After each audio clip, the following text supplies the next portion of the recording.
Go again. 3, 2, 1, live. Welcome back, everybody. You are listening to the Movement for Life podcast. My name is JR, and look who's with me. My name's Kolby. Welcome back, Kolby. How are you doing? I'm doing great. It's a Monday. I'm wearing a collared t-shirt. Gloomy Monday. It is a gloomy Monday. Gray May, June gloom. I forget that it comes every single year, but here we are in the gloomy weather, and I don't think we're going to get out of it. It makes me so tired. I'm so tired today. It is hard to be motivated to do things. But we are here. We've got a fun topic for everybody this week. But before we jump into it, let's have a little conversation. I don't want to. I want to know what we did last week. All right. Let's see. What did I do? Well, I was recovering from the Olympic lifting meet. So the goal was to take it nice and easy, which for the most part I did. Just kind of getting in, playing with, moving, having some fun. For the most part, I went to LA Fitness the majority of the week to do my workouts, because when I go there, it's just nice and calm.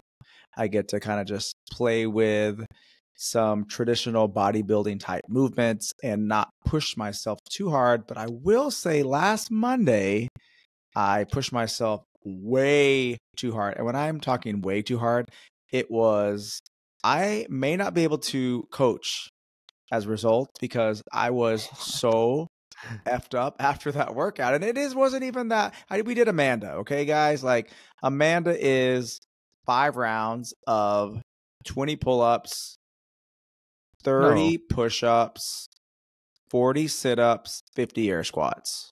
You didn't do it. That's not Amanda. What is it? Barbara. Barbara. Thank you. Barbara, sorry. And this was just 2 days after my Olympic lifting meet. I should have not done anything for 2 days. I took the 1 day off on Sunday, and I was there and I pushed way too hard. And I don't even know why. I thought it was only 4 rounds. So I gave it all I had in round 4. And when they said one more round, I almost shit the bed, because I just didn't really have anything left. And I continued to push. And it took me a good 45 minutes, and I'm not exaggerating, of me having to lay down in the lobby.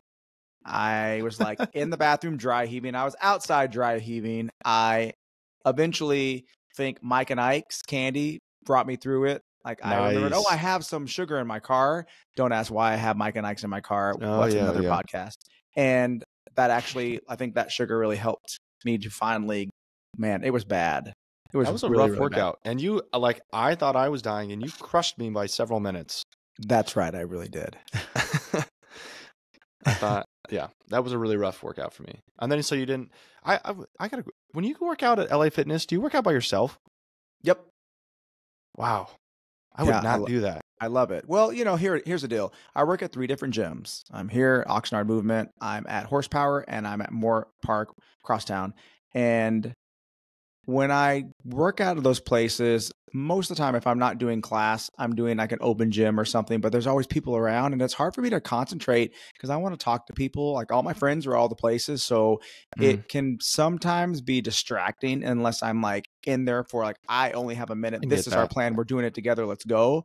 Otherwise, for me to go someplace like LA Fitness or an Equinox and just get lost in the crowd, that no one knows me. I don't have to talk to anybody. I don't have to explain to anybody anything. No one's asking me questions about where things are or what this means. I just turn my headphones on. I listen to a podcast. I work out for 45 minutes and I'm done. And if I go and try to work out in open gym or something, usually I'm 2 hours into it and I'm like, I still have not got everything done. Where has the time gone? But it, when you're with friends and you're talking and you're helping people, and I'm still somewhat in a coach mode when I'm there. So if someone needs help, I'm going to help them. Yeah. So yes. So I did that. And the rest of the week, besides Barbara, I was at LA Fitness. And then on Saturday, I was like, okay, I'm going to take the plunge. I went to Strength and Conditioning. I did their comp team class, and it was rough. Like the overall, everything that they had wasn't so overbearing that I just couldn't get through it, but it was just such a fast pace that I'm used to. Talking about like what we talked about, I'll spend 2 hours in a gym trying to get my stuff done, and I still won't get all my programming done. They're like cramming everything in an hour and a half, and it's just efficient, go, go, go. You didn't have time to talk to anybody. I could barely talk at all. When people ask me questions, how are you? Like, not good. But yeah, it was a great experience. And overall, I was very happy with the fact that I kept it like a 60% the majority of the week. Like I bookended it with 2 intense workouts, but for the most part, I feel pretty good. My back's actually been kind of tight this week, but I feel pretty good. So I'm ready to get back into it this week. Nice. I'm assuming, let me guess what you did. I'm going to guess based on just me knowing you. I think you were in the water. You either swam or you surfed. I think you did not play pickleball. I think that you did CrossFit 3 times. And I'm going to say maybe you did something different, like you went on a hike. Wow. That was pretty close. That was pretty dang close. I CrossFitted 3 days. What? Okay. Ding. I went on a hike on Friday. Yes. Did you play pickleball? I did play pickleball, and I didn't get in the water. Okay. Well, I did pretty good. And you know what? Actually, I do remember that Kira said you guys had gone hiking. That just came into my head. So I was guessing when I said that. Yeah, that's impressive. You can guess my routine. Yeah, the only other thing that I wanted to do and I did not do was stinking push-ups. We have the 100-day push-up, 100 push-ups per day challenge, and I wanted to do 100 push-ups 3 different days, and I got to like 50 to 70 reps 3 days and didn't finish out my reps, just like absent-minded, because I was like, oh, I'll do 10 now, and then I'll do 10 later, and I'll do 10 more, and then make it to like 50 to 70, and then I'd be in bed and I'd be like, crap, I didn't do the rest of my push-ups. And I was like, I'm not getting out of bed to do push-ups. No. But you were pretty much right on of what I did for the week. The only reason I didn't think you had played pickleball is because you didn't post about it. I didn't see a post. Oh yeah. So on Saturday, I didn't see anybody post about it. Actually, I thought I was going to get called to work lifeguarding this weekend, so I didn't plan on attending anything, and I didn't end up getting called to lifeguard. So I went and played pickleball last minute, and then went to the Strawberry Festival. Took a shuttle. I wanted to do that so bad. It was pretty fun. It was pretty cool. Damn it! Took a shuttle because didn't want to deal with traffic, so took a shuttle, and then ended up getting swindled into running home instead of taking the shuttle back. Huh? I don't know how. Who swindled you? I got swindled in by Kira. She's like, just run home, and then I'll take you back to your car. You don't need to take the shuttle back to the car. And they rode their bike. Oh. And so they're like, you could just run while we ride bikes. That was not fun. I had strawberry shortcake 5 minutes before we left. Oh shit. And I was like, oh my gosh, why did I run while eating strawberry shortcake? That was a mistake. But the strawberry shortcake was good. I saw several of our members at the festival. Yeah. I wanted to go on Sunday, and Sean was like, no, thank you. I ended up seeing Emily and Christy. Yes, that's who I saw post about it. And then I think Onyx was there on Sunday as well. Yes, she was. Yes. So it was really fun. It was really cool. Unique. Awesome. It's supposed to be like Oxnard, but it was in Ventura. But I think the fairgrounds is a good place for that. Next year. I'll get there. X Games is happening there. They're trying to get a CrossFit event to be happening, like a CrossFit sanctioned event to happen at the Ventura Fairgrounds. Oh, nice. And if somebody from CrossFit headquarters is listening to this, like, get in touch with the Ventura Fairground because they want to host. They're like fired up. Yes, want they it. want to How host do a you know CrossFit that? event. I've got a couple of people that are on the events side On for the Ventura inside. County, um, and they really want to host a CrossFit event at the fairgrounds. They think it's a really good central location with the trains coming right there, which is like, yeah, totally. You could have people coming from LA taking this train straight to Yeah. the event and taking the train home. Um, Is it called the it's Streamliner? What is it called? the Surfliner. Surfliner. Yeah. Nice. Okay. And it comes, the stop is at the Ventura County Fairgrounds. Nice. So you can come from LA, any of the train stations in LA, and come straight to the fairgrounds. Yeah. Well, Awesome.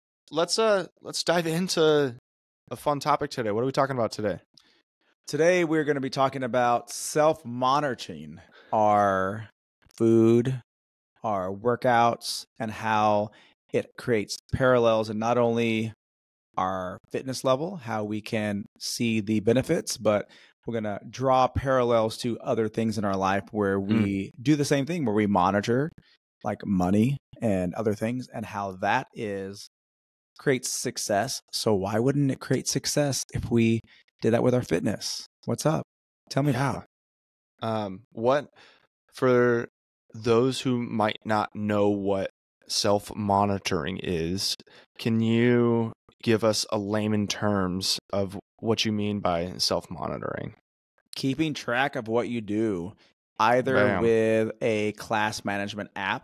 If you go to a gym and you have like specific programming, normally there are already pre-made places for you to enter your scores or the weights in which you just finished whatever said workout is. Other people who maybe aren't following a specific program that allows or gives that kind of option, you can have a notebook. I use my iPad and I've downloaded this like daily calendar notebook that has all these blank lines, and I just insert, like I literally copy and paste, or I screenshot whatever workout I'm doing from whatever programming, and then I drag it into that page. And then with my iPad pencil, I can write in my results. And Wow. I personally love to write in how I feel after a workout because it Yeah. gives me, my future self, a little bit of feedback, and it creates a pattern, which we'll talk about later on you can really just, if you have the data, you can investigate, like, I'm feeling a certain way, what's up with this? If you go back and look at your notes from up to 7 days prior, you usually can figure out what the problem is. So that's what I do. Yeah, I like that. That's a really cool feature on iPad. That like kind of just blew my mind, thinking that you can just drag a screenshot and then add notes right to it. That's pretty cool. Yeah. I was even just thinking, when you were talking about like notebooks, I used to use a notebook to track everything way back in the day when I was at CrossFit Malibu. Maybe it was brand new, but maybe it wasn't even out yet. SugarWOD wasn't a thing. Other apps weren't a thing to track workouts. And so we wrote everything down in a notebook, like a composition notebook. And then I was thinking notebooks too, like calendars. There's people who write their stuff down in calendars as well. Yeah. They have little fitness journals, which I've talked about before. You can go to, they have them at Target. They have them at any office supply store like Office Depot, and it's fitness based. So based on the theme of every book, maybe it has a space for you to put all your food intake, how you're feeling emotionally and physically that day, either before or after you work out, sometimes even both. So you can kind of compare like how you felt before and after a workout, a place for you to put all your workout movements. And it might even have like little places for you to put like what I've spent for the day, like a little daily affirmation. Like they're great, and they're around $15. So good. And I think good. a lot of people actually really do like writing things down versus like having an app. But for others, like having the app and being able to just find everything in one place where you can just like kind of scroll through, back squat, and it brings up your entire history on one screen is super beneficial. Others like to like actually fill the page and kind of scroll through it, and it makes it a little bit more real for them. Whatever works for you, folks. Yeah. And before we kind of talk about what we do specifically at the gym, and then we'll kind of get into some stuff for JR and I specifically, I kind of want to give everybody some some science, some data on does tracking things work? Like, do we increase compliance? Do we increase results when we track things? And we've got a couple of studies that talk about weight loss, and I'll talk about a couple, and JR talk about a couple. But the first one I'll talk about is talking about self-monitoring and weight loss. This one was published in Journal of American Diabetic Association 2011, and the whole study was about a review analyzing the impact of self-monitoring on weight loss outcomes. And they found that individuals who consistently tracked their food intake, their physical activity, and their body weight were more likely to achieve significant weight loss. The act of self-monitoring helped participants become more aware of their behaviors and make necessary adjustments to achieve goals. One of their key findings out of that situation is that self-monitoring is a critical component of successful weight loss interventions, leading to better adherence and improved outcomes. So that's a pretty dang solid study that, hey, if you want better outcomes, some self-monitoring or monitoring or tracking of some sort is going to be essential to that. And then I'll look at this second one as well, and then JR, maybe you can share on that third one. The second one I've got is study on physical activity tracking and increased levels of exercise. This one was published in JAMA in 2007, so it's a little bit older. What is that? 2007, 14, 15 years old. It's a meta-analysis, meaning it's looking at several different studies that reviewed the effectiveness of physical activity monitors, such as step counters, and increasing physical activity among participants. The results indicated that individuals who used activity monitors significantly increased physical activity compared to those who don't. Tracking provided immediate feedback and motivation, which enhanced compliance with exercise recommendations. And the big kind of key finding here was that using physical activity monitors, such as a Garmin watch or a Fitbit or a Whoop, are associated with significant increases in physical activity levels, or even Apple Watch, leading to better health outcomes. So it's crazy that 2007, wearables were kind of just becoming a thing. And I think this probably was one of the big studies that helped boom that industry of, hey, the science says that this actually works. We can increase compliance, increase physical activity for people if they're wearing some sort of tracking device for their steps, for their activities, for their anything else, their heart rates, their monitoring. So that's kind of a cool study as well. You want to read through that third one, JR? Yeah.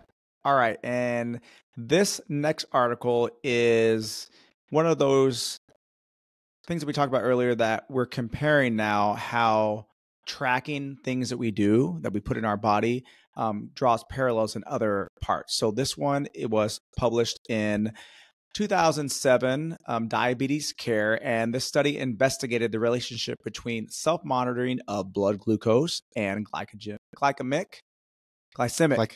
I'm going to go back and do that again. Sorry. Glycemic, yeah. This study investigated the relationship between self-monitoring of blood glucose and glycemic control in patients with type 2 diabetes. The findings showed that patients who regularly monitored their blood glucose levels had better glycemic control compared to those who did not engage in the SMBG. Tracking their glucose levels helped patients make informed decisions about their diet, exercise, and medication, leading to improved diabetes management. So here we are seeing that these folks need to, for their safety, for their health, watch what they're eating. And because they're able to track and they can see in real time how that affects their body, and they're keeping track of that, we are seeing how they can improve their health overall. And if you're comparing that to what Kolby just talked about, it may not be where, for those who are tracking their food intake for health reasons like weight loss management, it's not as dire as an immediate reaction. But at the same time, it goes to show you that when we know what we're putting in our bodies, we know the outcome, we know how it affects us, and we can make changes as long as we know what we're actually doing. And the only way to know is by tracking that, writing it down, and just being aware. And the key Yeah. finding to that was regular self-monitoring of blood glucose is associated with improved glycemic control in individuals with type 2 diabetes. Yeah, I feel like similar to the wearables, we've seen a lot more glucose monitors. Have you Yes. seen those? I've seen those where they're like attached to your They are arm for attached, yeah, like um, adhesive. you can have like I don't know if it's like real time It or what it looks is. like. Maybe I should look into Yeah. something like that. I wonder if that's something that's because of this study or a couple of these studies finding that like, hey, if you can in real time manage your blood glucose or know where it's at, you're going to do a much better job managing it. I believe those adhesive ones that they can either find like in their abdomen or their arm either beeps when the level gets too low, or there's an app that their parents see. Like you see Mm, a lot of that in children. And so yeah. when I was coaching gymnastics, the parents of those kids would, in real time, the kids would be with me on the floor and the parents would come out. It's like, their levels are going down. I need to feed them really quick. And so Huh. they know somehow Yeah. either they're getting a notification via an app or some kind of signal that That's cool. right away they know. It's very, very, very cool. Very cool. Well, and this was a lot of stuff talking about health and wellness, but tracking doesn't just apply to health and wellness. Like tracking can apply to so many different things. And I thought of a few different things and, did a little bit of research on a couple of other things that tracking can make positive improvements or improve adherence to something. And so the one thing that I kind of want to talk about is personal finance and budgeting. I feel like budgeting is the equivalent to tracking for personal finance. And I found a little article from Psychology Today. And in this article, it highlights on how creating a budget can lead to better financial outcomes. And you can set financial goals. You can identify areas where you might be overspending. You can make adjustments. The practice of budgeting provides clear guidelines for financial decisions and enhances self-control, promotes savings, and leads to improved financial health. And financial health, we think of the overall like health. Like I do think financial health is a part of your overall health. There's also another financial wellness. I'll let you take the second one here. The benefits of financial wellness programs. We have a second article called The Benefits of Financial Wellness Programs, and this title is the overview of financial wellness program, finance strategies, and this was in Finance Strategists. The summary is the article discusses the components of financial wellness programs, emphasizing the importance of budgeting and expense tracking. These programs help to reduce financial stress, foster healthier financial habits, and improve overall financial stability.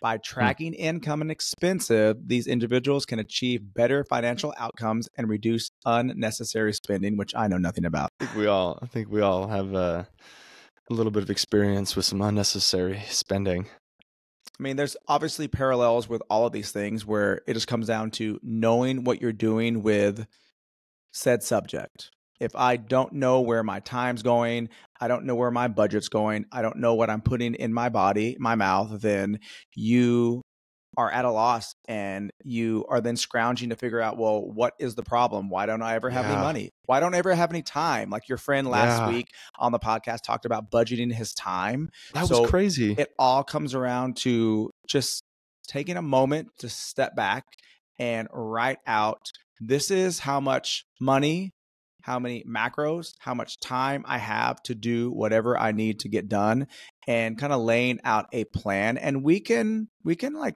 move a little bit around as we see like, okay, we need a little bit more here, we need a little bit more there. But how do you know where to take it from if you don't know where it's going in the first place?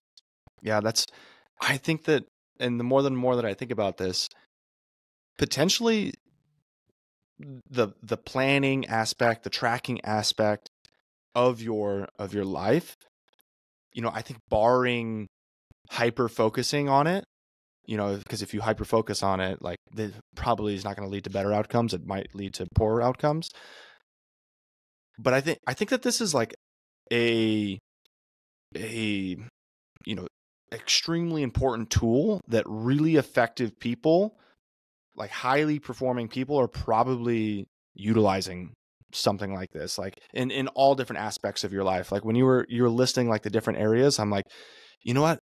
I feel like really highly effective people like CEOs and C-suite level, executives are also planning their time, and they've got a good idea of what they're doing for their food, like on a weekly basis, their money, like how they know how their money's going. Like this is probably something that, if you're thinking, hey, I want to live like a high performing life, like I want to be able to do a lot of things, or get a lot done.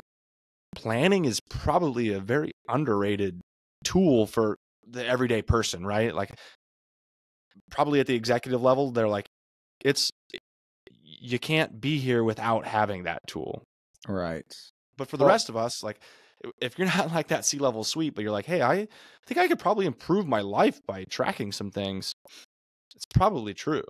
This planning takes time. And I would argue that the individuals that you described, the CEOs, those higher ups, they probably have executive assistants that actually do that for them. And you are probably right. If they had to do it, I would think that they have so much on their plate that it wouldn't be as successful. So we're seeing it happen, but they're paying someone to do it, and it's getting done. So many of us feel like we have very little time to do even what we need to get doing. I'm that person, but I'm trying to be better about sitting down and just earmarking. I have this part of the day and this part of the day to do this and to do that. And then guess what? It's super annoying. And I don't want to have to spend 30 minutes or 45 minutes doing that. But as a result, the last couple of weeks has run smoother for me because I've just allowed myself to just take a little bit of time to write out everything that needs to get done, put it in on the days where it needs to happen. And then as it happens, just like mark it off. And for me, I need a piece of paper. Like I can write that in my iPad and stuff, but if I don't actually write it on paper and physically go through and see it, it's not as effective for me. I love putting everything in one place. So I would love to have everything in my iPad as well. But for me to have like it in my notebook and actually write it, I feel like it makes it a little bit better for me. And I get so much satisfaction when I just draw a line through it. Done. The list is an underrated. The strike through. Oh, it's so satisfying. Ooh, what a dopamine hit. That's super fun. I kind of want to finish today talking about, let's talk about us first, and then let's talk about the gym in general. Okay. I want to know some things about each of us, and we haven't shared this list with each other, but maybe there's some similarities, maybe there's some crazy different things. I want to know some things that you feel like you're really good at tracking in, and some areas of your life that you feel like, man, I do not track at all, and it would probably make my life easier if I did track better. Or it's like it's an area for my improvement. Like I am trying to track better, but I'm not where I want to be. I am definitely trying to improve all aspects of my tracking. I'm really good at tracking what I do for workouts, how I feel before and after. That is like, without said, I will always go in every day and make sure that it's written down. And I just kind of have like this idea of how the workout made me feel. And then if I'm having a pattern of a couple bad days or a couple good days in a row, I'll go back and look and I can see, okay, it's been bad probably because I see that I haven't slept very well the last couple of days. I have not ate a certain amount of protein or carbs the last couple of days. I've been overtraining and I can adjust accordingly. What I have not predominantly been very successful at in the past is tracking my finances. And it is definitely something that I am working on, making sure that I just go down and, okay, the priority here is this, this, and this. This is when it's going to get paid. This is when I'm going to come back, roll around and see again, like making sure that this is taken care of. And I have gone through through periods of my life where it has been really, really consistent, and lately it hasn't. So I'm just getting back on track with that. But, watching your money go away is not the same hit for me as like talking and thinking about working out, because I love working out so much. I don't necessarily like being reminded of how much money I don't have. So I think that is just something I have to continue to work on. So if I'm tracking it though, and I'm doing it right, I'm going to have more money. Yeah. Hey, hopefully. So that's kind of mind blowing to me that if I look at it that way, then it helps to kind of get me a little bit more excited about it. Yeah. All right. Something that you are good at. I think we might be kind of similar on a couple of things. I would say I also feel like I'm very solid at tracking workouts. I would say between 90 and 95% of the time, all of my workouts are being tracked. I think that's a really strong suit for me. It's been a habit that I've built for a very, very long time, and I am almost always tracking what's going on. And I try to be, just like you, as subjective and objective as possible. Like, hey, how did I actually do it? And then how did I feel with it? And expressing some sort of like short 1 to 3 sentence notes on how I felt. When I go back and redo a workout in the future, I find that super, super helpful to read notes that I had on that workout. The other thing that I feel like I really do like tracking is wearables, actually. And it's funny that we talked about that, but I feel like having the Garmin watch, and before the Garmin watch, it was an Apple Watch, and before the Apple Watch, it was my Whoop. Having some sort of tracking wearable to track my sleep on a regular basis, and to track like my training readiness, like almost all of those devices had some sort of like training readiness metric or tool. And so I felt like I do a very good job of trying to track with my sleep with that, and track training readiness, potentially even track steps with those as well. Like all of those also include steps. Right. And, reading that study, it does help having a wearable tracking steps. And you're like, hey, you should be trying to hit 10,000. And I'm like at that 8,000 mark, and I'm like, I can make it. That's why those are so valuable, because how many times we go, like I only need 200 more steps, so I'm going to go a little further to hit this or hit that nice round even number. That pushes people like I can do a little bit more, or I want that next level. I want to be, how many steps you have? I got this. I'm going to do a little bit more. That's why those things are in real time just push you over just a little bit more. Very valuable. Great. Yeah. I have personal experience from that I feel like those really do help me track and improve in those areas. Then some other things that I feel like I'm really good at is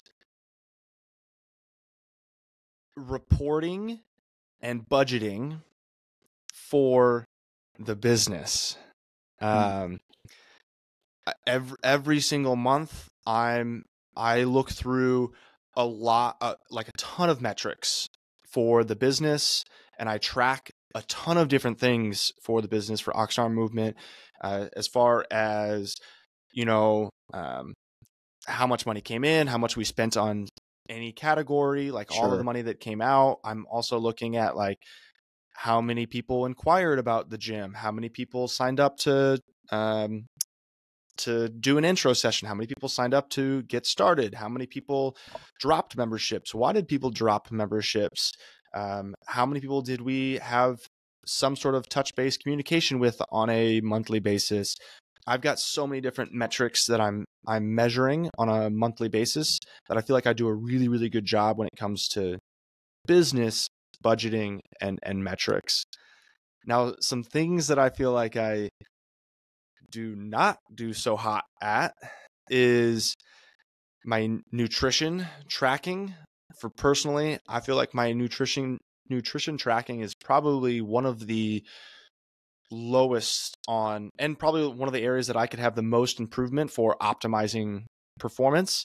is nutrition, because I track very, very little of my nutrition. And when I do track, I immediately see better results as far as like improved protein intake and like reduced, basically, junk, like miscellaneous foods that I should not be or don't need to be eating. Budgeting, personal budgeting, I go through phases with this. So even though the business budgeting, like it's not optional. My business or my personal budgeting, I feel like I get into cycles of where like, oh, I did a really good job budgeting every single month, and then I fall off that, and it's right about that point where I'm like, where's all my money going? Then I'm like, okay, I need to start tracking again. And then the last thing I feel like I don't necessarily do a good job at, but I'm trying to get better, is my time. My like daily tasks. You talked about this as a really, really valuable tool that you've been trying to do as well. Is I just don't like to see my time just like disappear. It's a super valuable resource. I want to be able to spend my time intentionally. And so writing down and planning out things for the day and things for the week are extremely beneficial for me actually getting those things done. And I'm getting better at it, but I don't do a good job at it, for sure. Well, the crazy thing to me is that when I first started considering doing this, and then when we had your friend on the podcast last week, he kind of nailed it home where he talks about how his wife and him will get together and kind of plan out their budget of time over the next week. You think, okay, I already don't have enough time to do everything I need to do. The last thing I need to do is set away more time for me to budget the time that I don't have. But in reality, when you do set that time away, you end up with more time because you're using it more efficiently. And it's proving to be true. So, and what's also interesting is that in the last couple of weeks, not only have I continued to budget and think about what I'm doing for my fitness, but I've been tracking what I'm doing with my time, what I'm doing with my macros. Like, it's all coming together. And as a result, I'm seeing, better results in the way that I look and the way that I feel, and having a little bit more money and having a little bit more time. And it's just like, just like any new fitness program, any new nutrition program that you're on, it has to be consistent, and we need to get this. I got to keep doing this for at least 30 days to like make it the new norm, so I can continue this success, because I really have felt positive results over the last week or so. But also, as a result, it's created a much better mental space for me, and I'm really good, for the most part, unless you really, really, really know me, that I can hide that kind of stuff pretty well. Like, the members are never going to see when I'm super stressed out. Like, they come in, it's all about them. My life could be crumbling around me, but they're not going to know, because I have a smile on my face. I'm always dancing. It's all about them, because I make a commitment to work and to do what I need to do when I'm here. And so they would never know. And I think they'd be probably very surprised if I was honest with them about how, if they were asking me what, like, as a mental health check-in, how I was doing that day, I think they'd be very surprised of the answer that I would give them sometimes. But that is drastically improved as well. Like, you're different because you see me in the back end. So you kind of know on days when I'm kind of struggling, or some of my other friends will know, but it's improving all aspects of your life, people. So come on, why are you doing this? Come on. I know. I feel like we're living proof, that this sort of thing does work, right? Does work. I feel very similar to you as well. Of like, when I go on the gym floor, nobody knows what else is going on, but there are times that, you might feel that I'm feeling stressed out in somewhere, or close friends might feel that. And this sort of tracking and measuring just makes it feel so much better. It's crazy. It's crazy. And, like I had wrote in my notes earlier that another thing that we can track is our goals in life, like having like your vision board, or writing things out. Like, I'm a big fan of taking a dry erase marker and writing the goals that I have on my bathroom mirror, and then just seeing that every day. And then, creating the small steps. Like, you might have that big goal of, what is it? Owning a house or owning your own business. And then we will somewhere else write down the steps that it's going to take for me to get there, and then marking those off, and like, okay, I'm getting one step closer. I'm getting one step closer to that ultimate goal. And the feeling of success, whether it's losing a pound, or like having a little bit more money at the end of the month, or whatever, like those little things, like, just add fuel to the fire, and you can feel better and better about yourself, and you can see the results. It just takes just a little bit for you to be like, okay, what I'm doing is working. And it's not always instantaneous. It takes a while sometimes for you to see that. But if you just keep at it and just get that one hit, you just need that little hit of success. That is what's going to keep you going. Tracking and measuring is important. I think we've provided quite a bit of proof, scientific proof and anecdotal proof, right? Not only are we just saying, hey, you should go do this yourself, like we're actually, implementing these things as well, and it works for us as well. So if it can work for us, we know it can work for you. If you think that somebody in your life needs to hear that they need to budget, or they need to track workouts, or they need to show up for something, or they need to budget their time, maybe you share this episode with them. Tell them it can be done. It will work. It will improve their life. We would love to have you rate our show. We'll put down a summary of the show down in the show notes. If you have any topics that you want to hear about, please do not hesitate to leave a comment and let us know. And we hope that you have an awesome rest of your week. And share this podcast. If we get 100 people sharing this podcast, Kolby will wear a Speedo. Are we going to? I'll do it. I'll wear a if 100 people share this podcast, I will wear a Speedo on the podcast. Well, if 100 people share. How or what? No, you're going to have to wear a Speedo either to the gym for a workout on a Saturday morning, or at a competition that you're in, or something else. Like, you're sitting in your chair, man. Like, I'll do a stand-up version. I don't necessarily need to see you. Like, that's punishment for me, okay? So let's do something else. But we'll get him in a Speedo one way or another. It's my life mission. 100 views on this podcast. No problem. I'm sending this out to the Gay Mafia right now. All right. Have a great week. We will see you all next week. See you later, everybody.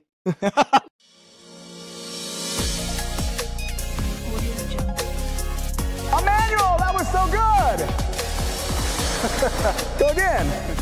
3, 2, 1, 5.